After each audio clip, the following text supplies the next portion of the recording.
Welcome back students. This is 10th class mathematics and today we will discuss about question number 8 of exercise 6.2.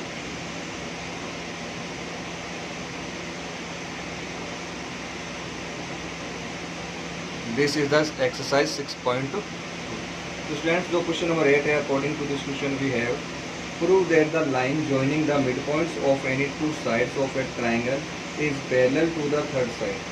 यानी कि अपने पास एक triangle है like this. Suppose this is the triangle and the name of this triangle is suppose A, B and C. According to the question we have prove that the line joining the midpoints of any two sides. Midpoints of any two sides. Suppose that these are two midpoints.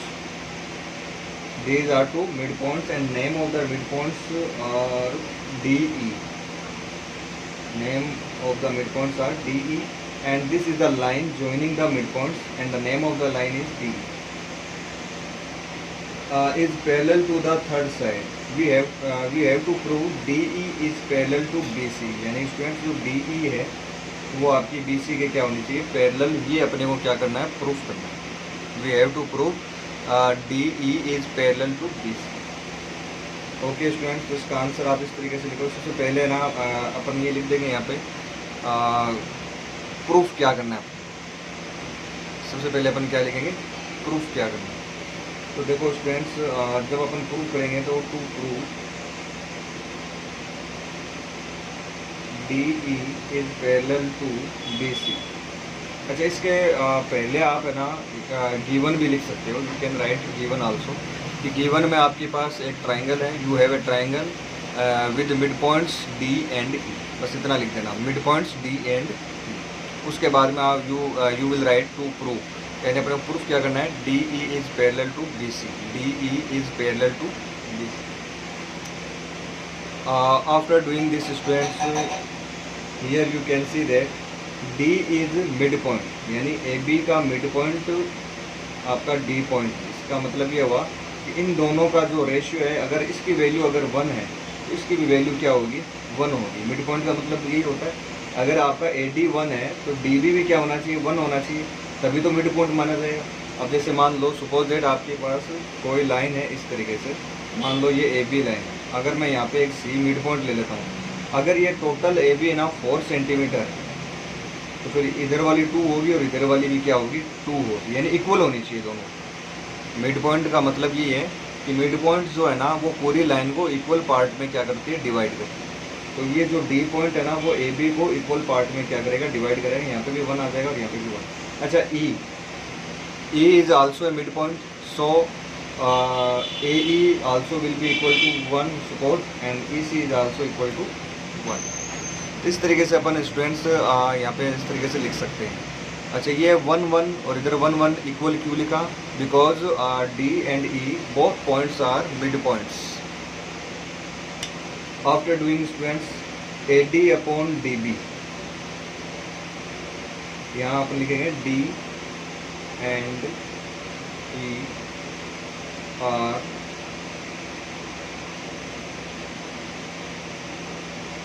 midpoints of AB and S. So AD upon DB. चलो AD की value क्या है, 1 है, और DB की value भी क्या है आपकी, 1. एंड AE अपॉन EC, ये भी क्या आएगा, 1 upon 1. Here students you can see that AD और DB का रेशियो भी आपका 1 है और AE और EC का रेशियो भी आपका क्या है, 1 है. सो स्टूडेंट्स मैं कह सकता हूँ कि AD जो है, AD अपॉन DB इक्वल है AE अपॉन EC. यानी साइड रेशियो जो है वो आपके क्या आ गया, इसमें इक्वल आ गया. Side ratio are equal. अब स्टूडेंट्स आप ना जो थ्योरम है 6.2 उसको वापस आप रिमाइंड करो कि अगर है ना किसी भी ट्राइंगल में साइड रेशियो इक्वल है तो वो जो दो इसमें जो 2 साइड है ना वो एक दूसरे की क्या होती है, पैरेलल होती है. ये साइड रेशियो इक्वल है, तो इसका मतलब डी ई जो है वो बी सी के क्या होगी, पैरेलल होगी। इसके आगे लिख देना, so D E is parallel to B C. आगे लिख देना 6.2 थ्योरम, बाय थ्योरम 6.2। इस तरीके से स्टूडेंट्स है ना, आपको ना ये जो क्वेश्चन नंबर 8 है वो आपको राइट करना है और इस तरीके से आपको समझना है। तो that was a very simple question. Okay students, now we will discuss about question number 9.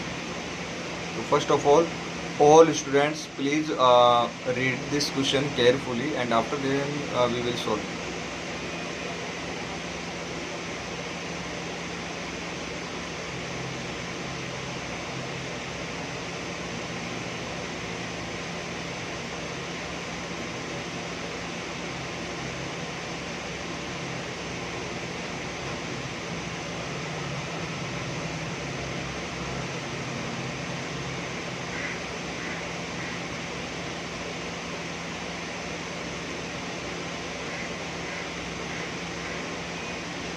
Okay students, now we will start. ABCD is a trapezium in which AB is parallel to DC. This is the A, B, C and D. This is a trapezium and AB जो है वो DC के क्या है, parallel, and its diagonals intersects each other at point O. अच्छा, इस trapezium के 2 diagonals हैं and both diagonals are intersecting to each other and the intersecting point is O. Okay, now show that AO upon BO is equal to CO upon D. AO upon DO is equal to CO upon AO upon BO. AO upon BO is equal to CO upon DO. CO upon DO, ये अपने वो students क्या करना है, proof करना। तो यार अपन इसमें थोड़ी सी कंस्ट्रक्शन है वो आपको यहाँ पे राइट करनी है। कंस्ट्रक्शन क्या है, ये जो EF जो लाइन आपको दिखाई दे रही है ना, डॉटेड है, इसको मैं थोड़ा सा डार्क कर देता हूँ ताकि आपको अच्छे से दिखे। ये हमने क्या किया कि एक लाइन ली हमने PEF जो AB और DC दोनों के क्या है, पैरेलल है। Draw a line EF which is parallel to AB and CD. Draw a line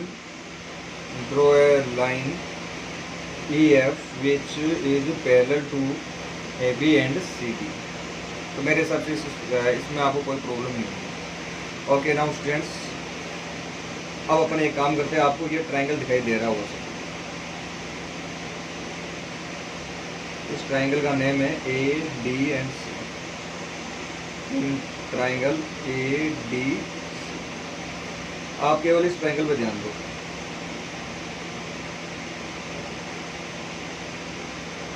इस ट्रायंगल में स्टूडेंट्स आप देख सकते हो कि ये वाली जो साइड है वो इस साइड के क्या है, पैरेलल है। इस साइड का नाम क्या है, EO, और इसका नाम क्या है, DC। मैं यहाँ पे लिख सकता हूँ EO is parallel to DC। बोलो पैरेलल है या नहीं है ना पैरेलल। और अगर है ना किसी भी ट्रायंगल में इस तरीके से कोई 2 साइड अगर इक्वल हो तो उनका जो साइड रेशियो है वो क्या होता है, आपका इक्वल होता है। तो आप लिख सकते हो AE upon ED।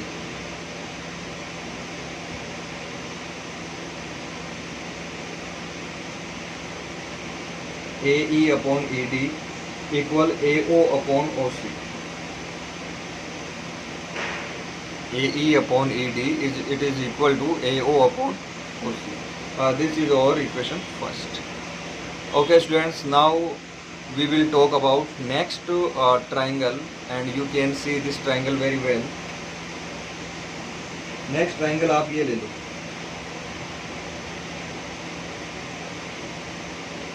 and name of this triangle is ABD. So I will write here in triangle AB and D। इस ट्राइंगल में आप देखो, इसमें ये वाली साइड इसके पैरेलल है, तो ये छोटी वाली लाइन भी इसके क्या होगी, पैरेलल होगी। कौन सी, EO। EO is also parallel to AB। EO is parallel to, देखिए स्टूडेंट्स ये ट्राइंगल है और इसमें ये साइड ना इस साइड के क्या है, पैरेलल। अब ट्राइंगल में अगर if two sides are parallel to each other, then side ratio also should be equal to each other from theorem 6 point। Students इसमें ना जो साइड रेशियो भी क्या होनी चाहिए आपकी, इक्वल होनी चाहिए। जिसका साइड रेशियो क्या होगा, देखो ये ट्राइंगल लिया अपन ने और ये साइड होगा, ये दोनों पैरेलल है, ठीक है। तो AE upon ED equal BO upon OD।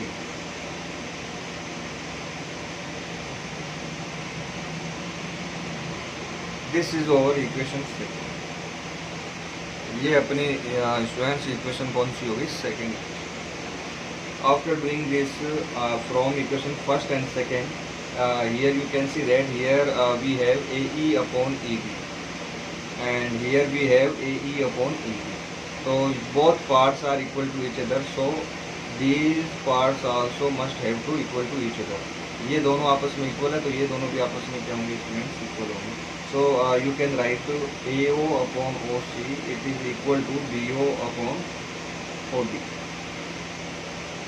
यहाँ तक मेरे हिसाब से किसी भी बच्चे को कोई प्रॉब्लम नहीं है। Okay students, after doing this here you can see that, देखो ये जो BO है, ये BO को आप इधर लेके आ सकते हो और OC को आप ऊपर लेके जा सकते हो इस तरीके से। AO अपॉन में लेके आ सकते हो BO और OC आपका ऊपर जा सकता है, नीचे आपका ऊपर। स्टूडेंट्स यही आपको क्या करना था, प्रूफ करना था। Here you can see that AO upon BO, here AO upon BO and CO upon OD या OC अपॉन OD। CO लिख देना, इसको OC लिख देना। इस तरह के क्वेश्चन में दैट डजंट मैटर। तो इस तरीके से स्टूडेंट्स आपको ना ये जो क्वेश्चन नंबर 9 जो है 6.2 का, वो आपको क्या करना है, solve. Okay students, now we will talk about question number 10। Okay students, all students please read the question number 10 carefully and after then we will solve it।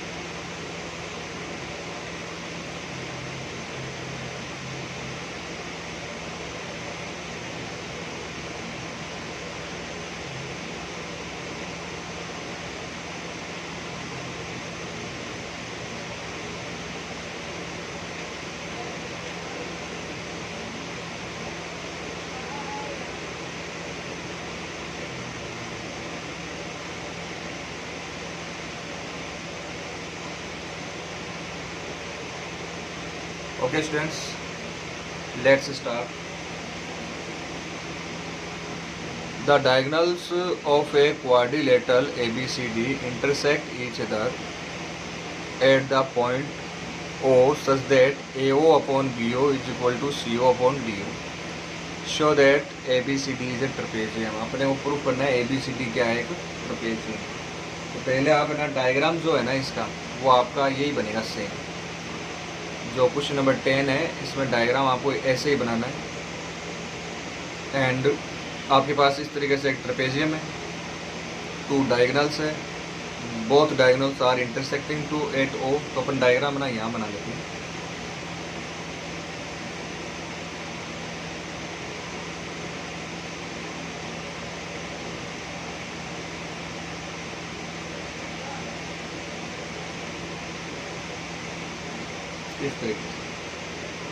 इस तरीके से स्टूडेंट्स जो अपना डायग्राम है वो अपन ड्रॉ कर सकते हैं। Okay students, now first of all we will draw a line parallel, line is EO। चाहे आप इसको इतना ड्रॉ करो चाहे इसको कंप्लीट ड्रॉ कर लेना, कोई दिक्कत नहीं। आपको ना ये कहा है कि ये जो, इसको नाम दे देते हैं अपन ABCDEF।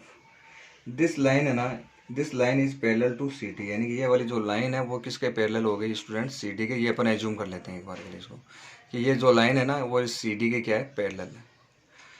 तो इतना लिख लेते हैं पहले। टेक ए लाइन EF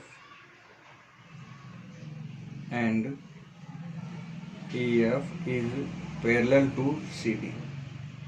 अच्छा, ट्रपेजियम प्रूफ करना है अपने को। ट्रपेजियम प्रूफ करने का एक ही मेथड है कि आप है ना ए बी और सी डी को क्या प्रूफ कर दो, पैरेलल है। आपको प्रूफ क्या करना है, ए बी और सी डी को क्या प्रूफ करना है, पैरेलल। अगर ये दोनों साइड पैरेलल हो गई, ये वाली साइड और ये वाली साइड अगर पैरेलल है, तो इसका मतलब ये क्या हो जाएगा, ट्रपेजियम हो जाएगा। तो आपको एक काम करना है कि मैंने क्या कहा, ई एफ जो है ना वो सी डी के क्या पैरेलल है। तो अपन एक ट्राइंगल लेते हैं, सबसे पहले ये वाला ए डी सी, जैसे ऊपर लिया था ना अपन ने, वो सेम चीज इन ट्राइंगल ए डी सी। ये जो ट्राइंगल है ना ए डी सी, इसमें ना ये साइड जो है ना ई ओ, वो सी डी के क्या है, पैरेलल है। E O is parallel to C D. देखो ये कंप्लीट साइड अगर पैरेलल है ना सी डी के, तो ये हाफ है ना, ये भी क्या होगी, पैरेलल ही आती है हमेशा। इस चीज़ का आप लोग विशेष तौर से ध्यान रखोगे, इसमें आप लोग कंफ्यूज मत हो। अच्छा, इतना करने के बाद में अपन थोड़ा सा आगे बढ़ते हैं। अगर if the both sides are parallel to each other, तो अपन कह सकते हैं कि इसका साइड रेशियो भी क्या होना चाहिए, इक्वल होना चाहिए। तो आप कह सकते हो ए ई जो है, A E upon E D is equal to A O upon O C. Side ratio जो है स्टूडेंट्स वो क्या होगा, आपका इक्वल होगा। So I can write A E upon E D is equal to A O upon O C. Okay students, अब अपन triangle लेंगे ये वाला, दिस वन। अच्छा एक बात बताओ, अपने पास गिवन क्या है, गिवन अपने पास देखो ये A O upon B O equal C O upon D O. चलो इसको अपन बाद में कर लेते हैं, पहले आप ये ट्राइंगल ले लो A B and T. In triangle A B and T, in this triangle अपने को पता, देखो ये वाली साइड है ना इसके तो पैरेलल है, बट है ना ये ट्रपेजियम नहीं है, अभी अपने को पता नहीं है ट्रपेजियम है, तो ये वाली साइड इसके अपन पैरेलल मान नहीं सकते। अगर अपन ने ना इसको ना इसके भी पैरेलल मान लिया और इसके भी पैरेलल मान लिया, तो फिर ट्रपेजियम हो गया ये तो। लेकिन अपने को तो प्रूफ करना है कि अगर ये साइड इसके पैरेलल है ना, तो ये साइड है ना इसके भी क्या होगी, पैरेलल होगी, तभी ये क्या होगा, ट्रपेजियम प्रूफ होगा। जैसे ये है ना, अगर इसके पैरेलल है और अगर आपने इसको इसके पैरेलल प्रूफ कर दिया, तो ये और ये दोनों आपस में क्या हो जाएगी, फिर पैरेलल हो जाएगी। ये चीज़ का ध्यान रखना। तो अपने को प्रूफ क्या करना है, ये वाली साइड है ना इस साइड के क्या हो जाए, पैरेलल हो जाए। तो स्टूडेंट्स ये आप ना ट्राइंगल कौन सा लिया, A B and D, A B and D. इस ट्राइंगल में देखो जो आपको दे रखा है, तो स्टूडेंट्स एक बार इसमें देखिए ए ओ अपॉन बी ओ और सी ओ अपॉन डी ओ, ये अपने को गिवन है, ये अपनी इक्वेशन फर्स्ट है। और जो गिवन है उसको एक बार अपनी साइड में लिख लेते हैं, A O upon B O it is equal to C O upon D O. आप ना सी ओ को नीचे लेके आ सकते हो, बी ओ को यहाँ ऊपर लेके जा सकते हो। तो यहाँ आ जाएगा आपके पास A O upon C O equal B O upon D O. यहाँ देखिए ए ओ अपॉन सी ओ, ये रहा ए ओ अपॉन सी ओ, ये किसके इक्वल है, B O upon D O. इसका मतलब ए ओ अपॉन सी ओ के जगह मैं क्या लिख सकता हूँ, B O upon D O लिख सकता हूँ। तो ये आ जाएगा A E upon E D equal B O upon D O, B O upon D O. अब आप ना स्टूडेंट्स ये वाला ट्राइंगल देखिए, ये ट्राइंगल ए बी डी, इसमें ना A E upon E D equal है B O upon O D. देखो ये रहा, ये अपन ने प्रूफ किया। अगर साइड रेशियो इक्वल है तो इसका मतलब ये लाइन है ना इसके क्या होगी, पैरेलल होगी। सो स्टूडेंट्स अपन लिख कह सकते हैं कि side ratio are equal, so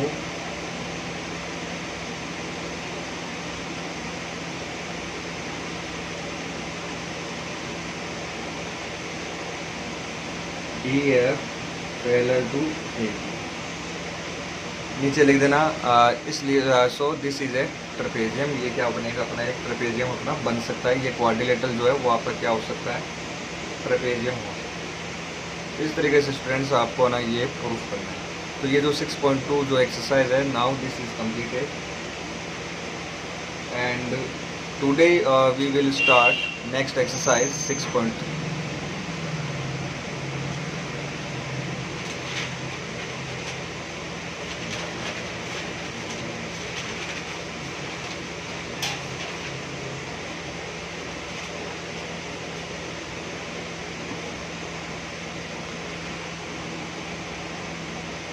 Okay students, this is the exercise 6.3 and first topic is criteria for similarity of triangle. सबसे पहले अपन बात करते हैं कि ट्राइंगल के सिमिलर होने की क्या क्राइटेरिया है, क्या शर्त है कि टू ट्राइंगल सिमिलर। जैसे मान लो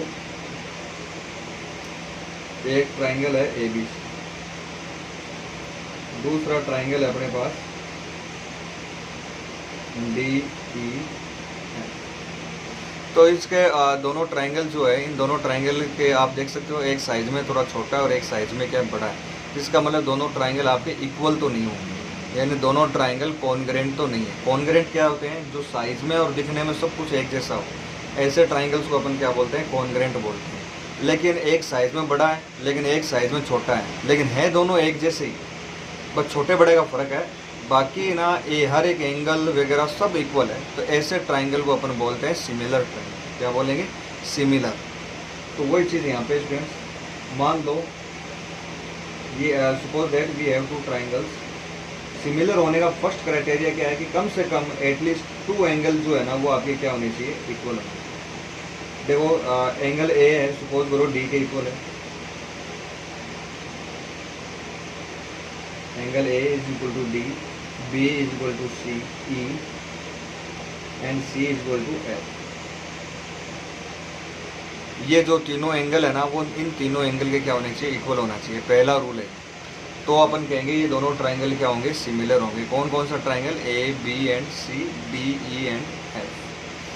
ठीक है, और इसको आप लिखोगे कैसे कि ये दोनों ट्राइंगल सिमिलर है। तो इसके लिखने का ये तरीका है स्टूडेंट्स कि आप है ना इधर तो लोगे ट्राइंगल ए बी सी, ये सिमिलर होने का जैसे कॉन्ग्रेंट का सिंबल होता है ना, कॉन्ग्रेंट का सिंबल क्या होता है, इस तरीके से आप करते थे, याद होगा आप लोगों को, कॉन्ग्रेंट बनाते थे अपन।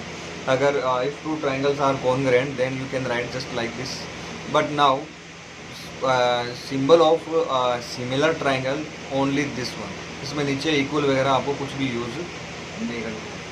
तो ये आपका जो ना सिंबल है, ये सिमिलर होने का सिंबल है। This is the symbol of similarity. Okay, A B C जो ट्राइंगल है, यानी कि वो कौन से ट्राइंगल के सिमिलर है, डी ई और एफ। तो आप इसको ऐसे लिख सकते हो, ट्राइंगल डी ई एफ पे क्या है, सिमिलर। आगे बात समझ में क्यों है सिमिलर, क्योंकि ना कॉरेस्पॉन्डिंग एंगल जो है वो आपके क्या आपस में इक्वल है। अब एक है ना यहाँ पर गौर करने वाली बात ये है कि जैसे मैंने लिखा ए बी सी सिमिलर है डी ई एफ। क्यों लिखा, क्योंकि ना तीनों एंगल है ना वो क्या आपस में इक्वल है। ठीक है, इस तरीके का जो है ना क्राइटेरिया सिमिलरिटी का, उसको अपन बोलते हैं ए सिमिलरिटी। या तो आप ट्रिपल ए लिख दो चाहे डबल ए लिख दो, बात एक ही। ध्यान में रखना, अगर है ना कोई भी टू ट्राइंगल है, उनके अगर कोई भी टू एंगल्स अगर इक्वल है, तो थर्ड वाला जो एंगल है ना वो ऑटोमेटिक क्या हो जाएगा, इक्वल होगा। उसको इक्वल प्रूफ करने की ज़रूरत नहीं है, ना ही आपको लिखने की ज़रूरत है।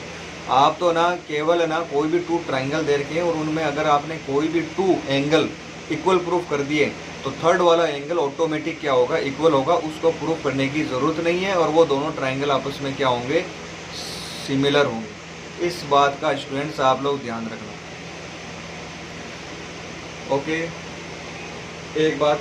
दूसरी बात, अब है ना मैंने तो लिखा कि ठीक है भैया, आपको पता चल गया कि सर एंगल ए ना वो डी के इक्वल है, बी ना वो सी के ये कौन सा है, ई के इक्वल है, और सी जो है ना वो क्या है आपका एफ के इक्वल है, इसलिए ये दोनों सिमिलर हो गए। तो इसको लिखेंगे कैसे, आप इस तरीके से लिखोगे, फर्स्ट वाला ट्राइंगल फिर सेकंड वाला ट्राइंगल और बीच में क्या लिखोगे आप, सिमिलरिटी का सिंबल लगाओगे। एक बात। दूसरी बात ये कि सिमिलरिटी में आपको एक चीज़ का और ध्यान देना पड़ेगा। मैंने ऐसे लिखा, कोई किसी बच्चे के मन में आ गया कि सर मैं तो इसको ऐसे लिखूँ, ई एफ डी, कि ट्राइंगल ए बी सी जो है वो ई एफ डी के क्या है, सिमिलर है। ओके स्टूडेंट्स, इसमें आपको ये ध्यान में रखना है, जैसे मान लो ये वाला एंगल है, सपोज करो 30 डिग्री, और ये वाला एंगल भी कितना है, 30। This is suppose that 70 degree and this one is also 70 degree, and remaining angle will be 80 degree, and this one is also 80 degree. तो आप देख सकते हो एंगल जो ए है ना वो किसके इक्वल है, डी के, बी जो है वो किसके इक्वल है, ई के, and the angle C is equal to angle F. तो जब भी आप है ना, अब अगर है ना, तो अब मैंने क्या लिखा, A B C similar to D E F, A B C similar to D E F. लेकिन अब इसी चीज़ को अगर कोई स्टूडेंट्स अगर इस तरीके से लिखना चाहे तो ट्राइंगल तो देख लो वही है, डी ई एफ ट्राइंगल, तो ये इसी की बात हो रही है। बट ये मेथड आपका क्या है, गलत है, आप इसको इस तरीके से नहीं लिख सकते। तो फिर अपने को पता कैसे चलेगा कि अपने को लिखना कैसे है? तो ध्यान में रखना, जब भी आप कोई टू ट्राइंगल को अगर सिमिलर प्रूफ हो जाते हैं और फिर आप इस तरीके से लिखना चाहो तो आपको ना, जैसे पहला वाला ट्राइंगल लिख लिया, उसके बाद में जैसे एंगल ए है ना वो किसके इक्वल है, डी के इक्वल है, तो इसका मतलब सबसे पहले क्या आएगा, डी आएगा। फिर बी है वो किसके इक्वल है, ई के, तो इसका मतलब ई आएगा। फिर सी जो है वो एंगल है ना सी, वो किसके इक्वल है, एफ के, तो यहाँ पे फिर सी है ना, तो फिर आप यहाँ पे क्या आएगा, एफ आएगा। ये वाला मेथड आपका गलत हो जाएगा। अब देखो, अगर किसी बच्चे ने ऐसे लिख दिया तो इसका मतलब क्या है